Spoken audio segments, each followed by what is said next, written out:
Sebelum dimulai pembahasan, mohon bantuan untuk subscribe channel ini, agar kalian tidak ketinggalan konten Arema.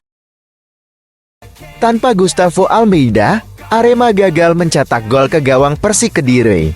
Laga lawan Persik Kediri di pekan 20 Liga 1 tahun 2023 sampai tahun 2024. Senin 27 November 2023 menjadi laga pertama Arema tanpa Gustavo Almeida setelah dipinjamkan ke Persija Jakarta. Faktanya, Arema gagal mencetak gol dan menderita kekalahan 0-1. Tanpa penyerang asal Brasil itu, Arema mengandalkan sosok Dedik Setiawan yang dimainkan sebagai striker tengah. Penyerang lokal Arema itu ditopang dua sayap, Ginanjar Wahyu dan Charles Lokolingoy. Secara keseluruhan, dalam 90 menit, Arema mampu menciptakan 4 peluang dan 8 tembakan, di mana 3 di antaranya mengarah ke gawang Persib. Namun, pelatih Fernando Valente menyayangkan tak ada satupun gol yang bisa dilesakkan timnya. Pada babak pertama, kami punya sejumlah peluang yang seharusnya bisa dimanfaatkan menjadi gol. Namun, pada babak pertama itu, tempo pertandingan terlalu lambat, kata Fernando. Menurut Fernando Valente, ada pelajaran berharga yang bisa dipetik para pemain Arema dari kegagalan menjebol gawang Persik Kediri di laga ini. Pelatih asal Portugal itu berbicara soal agresivitas lini serang timnya yang dirasa kurang. Kami harus menyadari bahwa saat berada di sepertiga akhir lapangan, kita harus lebih agresif ke depan. Kami akan mencoba membenahinya lagi, imbuhnya. Pemain kami tidak boleh ragu untuk berusaha mencetak gol dan menciptakan situasi berbahaya di pertahanan lawan.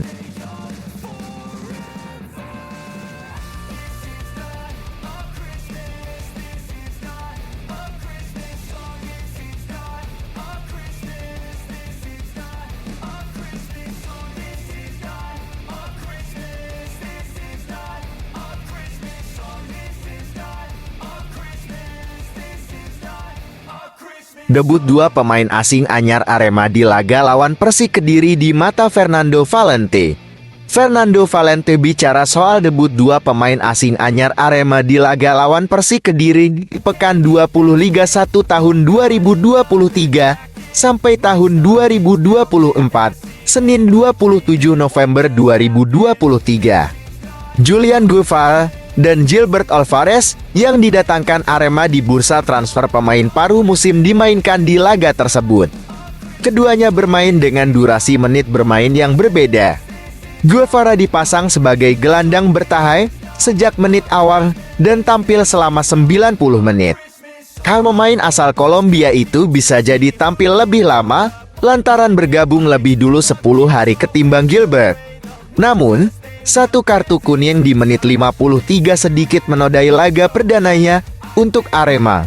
Julian Guevara punya waktu lebih banyak untuk bermain. Dia pemain bagus di lapangan tengah, bisa beradaptasi cepat dan sangat pintar, kata Fernando dalam sesi jumpa pers setelah pertandingan. Berbeda dengan Julian Guevara yang menjadi kekuatan utama Arema di laga lawan Persik Kediri, Gilbert Alvarez hanya bermain sebagai pemain pengganti. Striker asal Bolivia itu hanya bermain 5 menit saja. Gilbert dimasukkan Fernando di menit 85 menggantikan peran Dedik Setiawan. Praktis, dalam waktu yang sangat singkat itu, tak banyak sentuhan bola yang dilakukannya. Gilbert Alvarez baru datang 2 hari yang lalu, dia butuh waktu. Saya berharap dia bisa membantu kita lebih agresif dan mampu mencetak gol. Itu yang kita mau. Tapi itu butuh waktu, pungkas pelatih asal Portugal ini.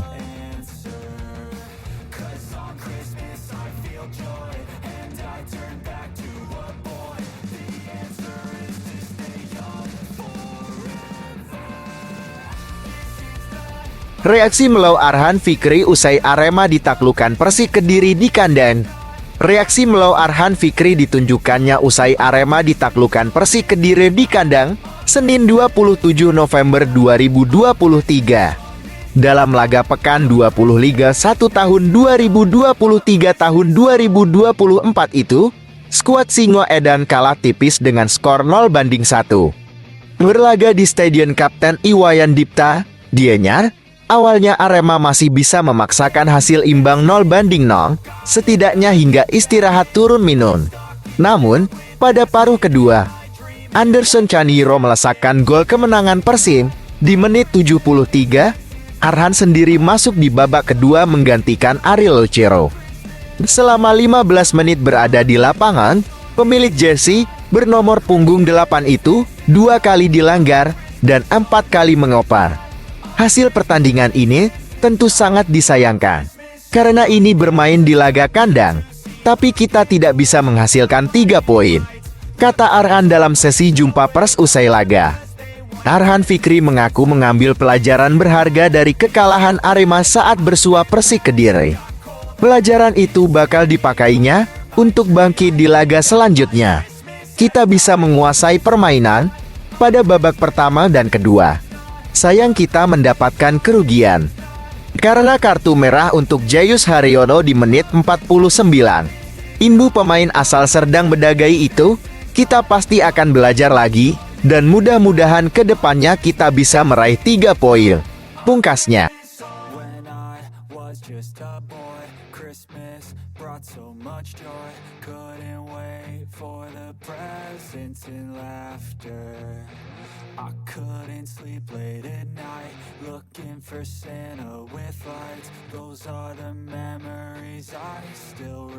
Soal dugaan suap di timnas Indonesia yang gagal juara Piala AFF tahun 2010 usai kalah dari Malaysia, Firman Utina buka suara. Mantan kapten timnas Indonesia, Firman Utina, buka suara soal dugaan suap di timnas Indonesia yang gagal juara Piala AFF tahun 2010 usai kalah dari Malaysia di final. Ex-gelandang Persib Bandung tersebut membeberkan tentang tuduhan itu. Sekadar diketahui, timnas Indonesia sejatinya berhasil mengalahkan Malaysia 2-1 di final leg 2 Piala AFF tahun 2010 yang digelar di Stadion Utama Gelora Bung Karno, Rabu 29 Desember tahun 2010 malam WIB. Pada laga tersebut, Firman Utina gagal mencetak gol dari penalti di menit-menit awal pertandingan. Sebaliknya, Malaysia sukses mencuri keunggulan lebih dulu lewat servis Salih di awal babak kedua. Beruntun, Muhammad Nasuha menyamakan skor.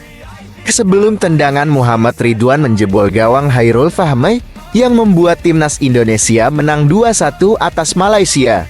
Sayangnya, kemenangan 2-1 di Stadion Utama Gelora Bung Karno itu tak mampu membuat timnas Indonesia jadi juara Piala AFF tahun 2010.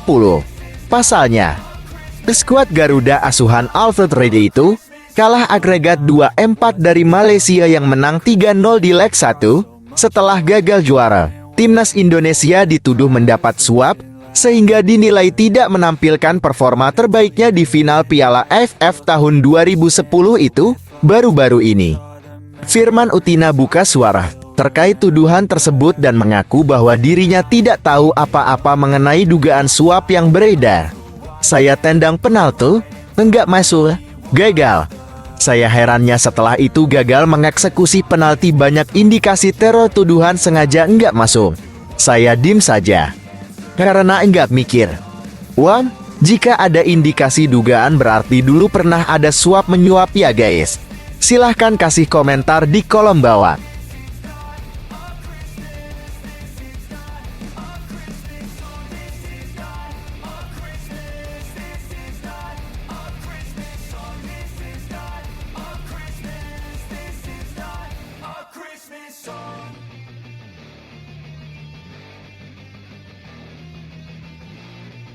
Lima pemain timnas Indonesia U23 yang paling diandalkan di Piala Asia U23 tahun 2024. Nomor 1 si penyerang ganas. Berikut 5 pemain timnas Indonesia U23 yang paling diandalkan di Piala Asia U23 tahun 2024. 5. Marcelino Ferdinand. Ketiadaan Marcelino Ferdinand di lini sentral membuat timnas Indonesia tampil loyo di 2 laga awal grup F kualifikasi Piala Dunia 2026 zona Asia. bahkan pelatih timnas Indonesia. Shin Tae-yong terang-terangan merindukan aksi gelandang 19 tahun tersebut. 4. Ivar Jenner. Ivar Jenner bakal diduetkan dengan Marcelino Ferdinand atau Arhan Vicky di posisi gelandang double pivot. Ketenangan dalam menyalurkan bola dan kengototan saat berebut si kulit bulat yang bisa ditampilkan Ivar Jenner sangat dirindukan pencinta sepak bola tanah air. 3. Justin Hubner. Ketika Piala Asia U23 2024 bergulir pada April tahun 2024, Justin Hubner diprediksi sudah memiliki paspor Indonesia. Status Kapten Wolverhampton Wanderers U21 menunjukkan Justin Hubner bukanlah pemain sembarangan. Selain kukuh dalam bertahan, bek 19 tahun ini juga dapat diandalkan untuk mencetak gol via bola mati. 2. Hernando Are, sulit melupakan nama yang satu ini. Meski tinggi badannya hanya 177 cm. Refleks dan penempatan posisi Hernando Are merupakan yang terbaik di Indonesia saat ini. 1. Ramadhan Sananta. Nama terakhir adalah Ramadhan Sananta. Sejauh ini Ramadhan Sananta hanya menjadi ban serep di lini depan timnas Indonesia senior maupun U23 asuhan Shin Tae-yong.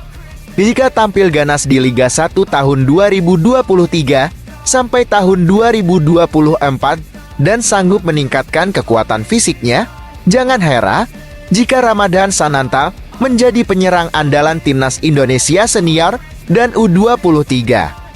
Apakah kalian setuju guys 5 pemain ini jadi andalan? Silahkan kasih komentar di kolom bawah.